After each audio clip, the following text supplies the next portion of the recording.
if I were to ask you, why do you think evolutionary spirituality took so long to get here? Because human beings, we've been around now, 35,000 years or so. And this emergence seems to really be something that's just been happening for the last, 150, maybe 200 years, starting to kind of come into being. Well, I think the first time that I read a description of this was in Teilhard de Chardin, when he said he thought there was an emerging species, and that he called it Homo progressivus, and Homo progressivus had a quality of an innate attraction to the future as an organism progressing toward the unknown. And it had the quality of a mysterious sense of the future. And that he said if he was in a room and there was one other person in that room who had this flame of expectation, was the word, nothing on earth would keep them apart. And I realized when I read that, I guess I was in my early 30s in Lakeville, Connecticut, I realized I'd never met a Homo progressivus.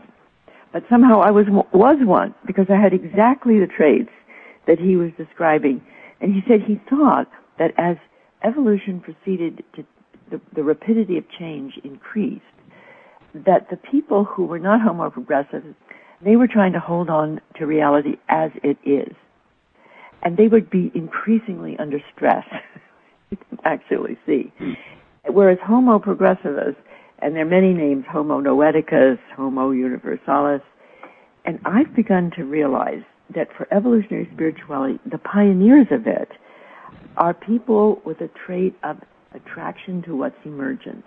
It's a very specific gift, like there's a musical ear, a mathematical ear, an athletic capability.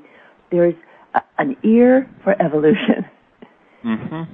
There's an ear for what's emergent.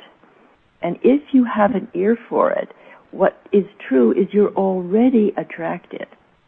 And you're not trying to be persuaded that you should be. You are. Mm-hmm. And when I meet another one who's attracted to what's emergent within yourself personally, within your contribution to society, with ultimately for the human species as a whole, that resonance between two or more pioneering souls is creating an acceleration of the internal essence or impulse of evolution.